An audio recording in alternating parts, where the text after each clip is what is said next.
Has Elon Musk lost his mind? What is going on at Tesla?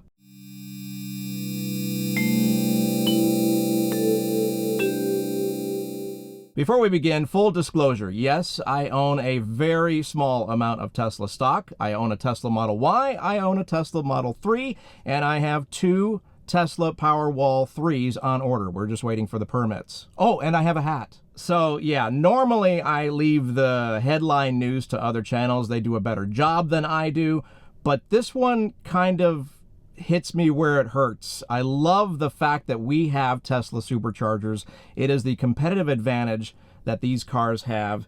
And today we learned that the team of 500 Tesla employees responsible for the Supercharger network at all levels, the entire team has been laid off by Elon Musk. So what does this mean going forward? Because this at its very core is what makes these cars work so well. In the back of your mind, you know there's a Tesla Supercharger nearby, and I'm not going to be left stranded, whether it's your day-to-day driving or even on road trips. They are everywhere now. They are the standard. It's the reason why other car manufacturers just saw the writing on the wall and said, you know what, Tesla's doing it better. Why try to reinvent the wheel? Let's join in on the NACS, the North American Charging Standard, basically the charging plug for Teslas. Honestly, this kind of shakes my confidence moving forward in both the supercharging network and what in the world is going on at Tesla these days.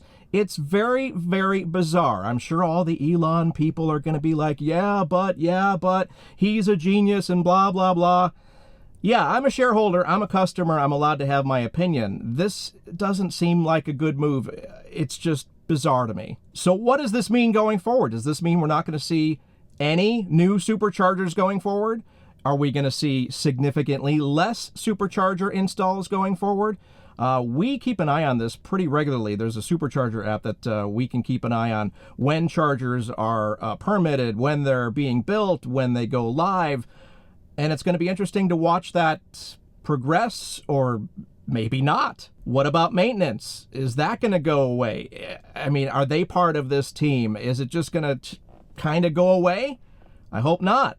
We've seen videos and photos of Tesla's command center of their supercharger network worldwide. It looks very much like a NASA command center, you know, for moon landings or Mars missions or whatever. It looks kind of like that. The goal is to get you to your destination as quickly as possible. If I'm taking a road trip back home, I'll just tell navigate to Aspen, Colorado. It'll find the superchargers I need to stop at along the route, take me along I-80 through Salt Lake City to Colorado. It tells us because we're at a charger that we need to charge for 5 more minutes in order to continue the trip. Every single car is doing its own air traffic control calculation. The superchargers themselves are always reporting information up to Tesla. With that information, we know how full a particular site is and if there are people waiting at that site, and we'll automatically route you through charge stations with less congestion.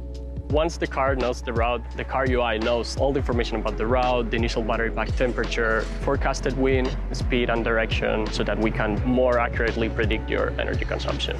And what the algorithm behind the scenes is doing is telling you to arrive at fairly low state of charge and then charge just enough to get to the next charger that it's selected. With Trip Planner, we've solved range anxiety.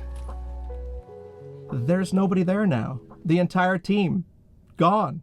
So, like, is the janitor gonna keep an eye on things?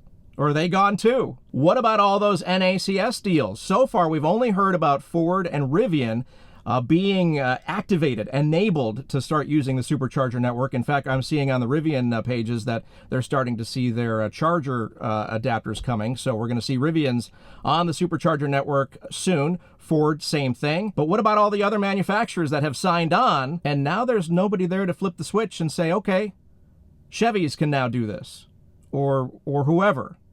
What's going to happen with that? We've seen headlines that estimates the Supercharger network side of Tesla alone could see between $10 and $20 billion a year as kind of their side hustle, if you want to call it that. So why did they just abandon this, basically? when you wipe out and decimate the entire crew, the entire team of one part of your business that looks to make $10 to $20 billion a year in 2030 or by 2030, something's not right. How soon are we going to start seeing the effects of all these layoffs across the entire Tesla brand? I'm not just talking about the Supercharger team. We're seeing layoffs in all facets of the Tesla brand. Am I ever going to see my Tesla Powerwalls being installed? Has that team been decimated? I don't know. I'll shoot an email and maybe I'll get one back. I don't know. The names on the emails keep changing, which I find kind of interesting.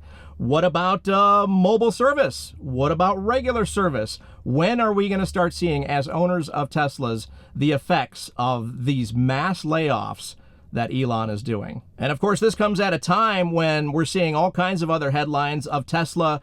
You know, they made 46,000 too many cars last quarter and didn't sell them all. And then the prices have been fluctuating. They're up, they're down, they're up, they're down. They don't know what they're doing right now. We saw a $1,000 increase on the brand new Tesla Model 3 Performance a day after it came out. What's going on? And oh yeah, don't forget about Elon asking for a $56 billion pay raise from the board. How about you pay for your employees instead? You don't need another $56 billion. So there you go. The entire team of Supercharger staff over at Tesla completely decimated, wiped out, gone. I envision their command center just, you know, crickets, nobody there, stuff going on, charging stalls going. We're going to, I think, see a situation where we head up to a Supercharger, all the cables are wrapped over the top, which means they're not working. Everybody's asleep at the switch. Nobody's there to help it out. This is not a thing that can run itself by any means. It's multi-leveled. I didn't even realize there were 500 people behind all this. I thought maybe a couple hundred, but 500? That's a pretty huge team to just say, see you later, we don't need you. All right, what do you think of all this as a Tesla owner? Let's mix it up down in the comments. I'd love to hear what you think. And don't forget to like this video as well as subscribe to the channel. It truly means a lot. If you're already a subscriber, thank you so much. It means a lot to me as well. And let's talk Superchargers or lack of staff or Tesla. What are you doing? We'll catch you on the next video. Thanks for watching. At least I still have a hat.